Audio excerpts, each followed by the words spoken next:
Human rights are tremendously important, and they may not come from humans, but they do come from the human experience. What the heck am I talking about? Well, the idea of human rights seems super relevant right now, so I feel the need to say something obvious, and it's that human rights come from human nature.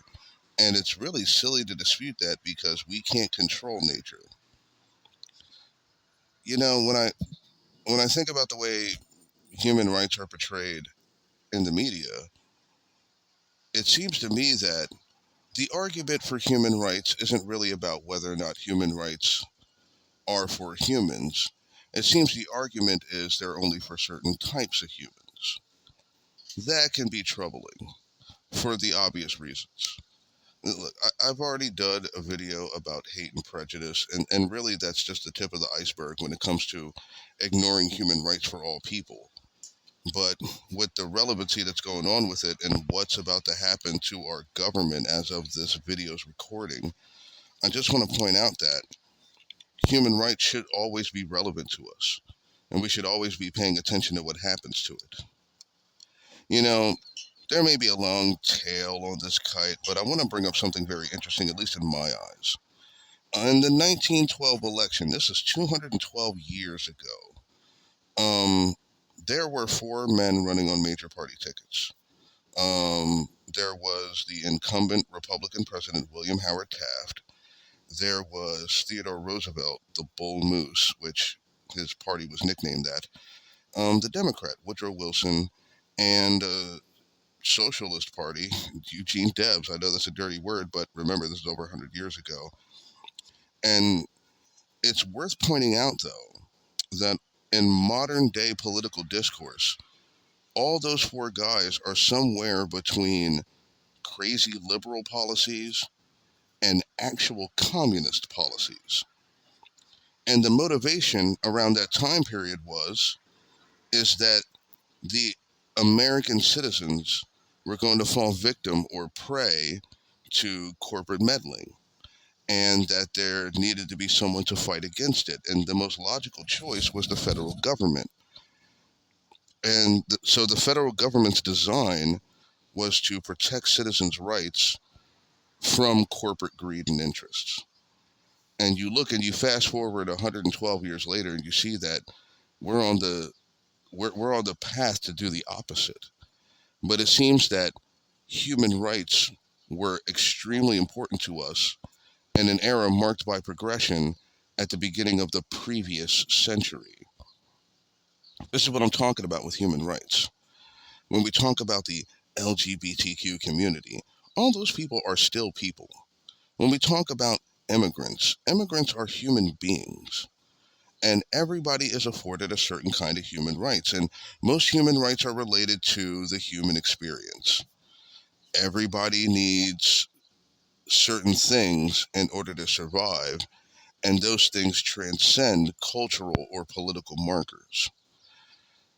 But some people want to govern human rights by morality, which is a dangerous concoction. And I'm talking about it because I want to warn people, as if I have the authority to warn people, but just from my end, I want to speak out about how human rights are absolutely worth protecting. And we're going to have to fight even harder with a political system that aims to curtail those for their own interests and needs.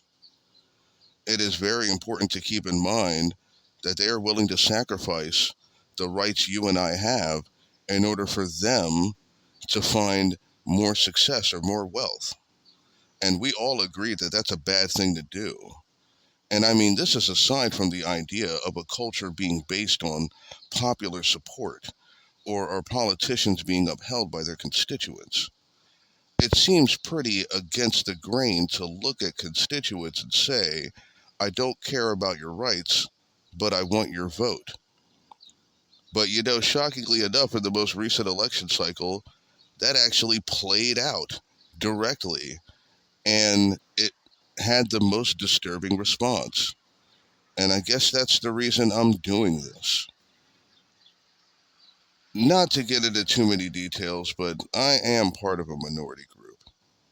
And so I'm always keenly aware of the treatment of people and what rights people have. There are a lot of minority sentiments that are very near and dear to me, and I want to uphold them and give them a platform. And I feel like having as many platforms as possible for the people who are the most vulnerable and need their human rights to be protected is a good way to make sure that at least someone is thinking about the rights of the people who are the most vulnerable, who need their rights protected the most, and who need the protection of the government, who, at this current time, with the changing administration, is indicating that they have no intentions whatsoever to uphold them, and that they plan on letting people who are the most vulnerable fall by the wayside and suffer. And that's something we have to safeguard against.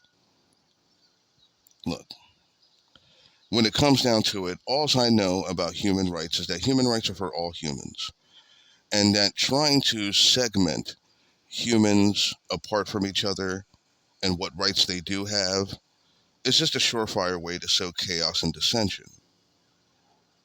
And so, if you're a human, it's well known you need food, you need shelter, you need health care and education.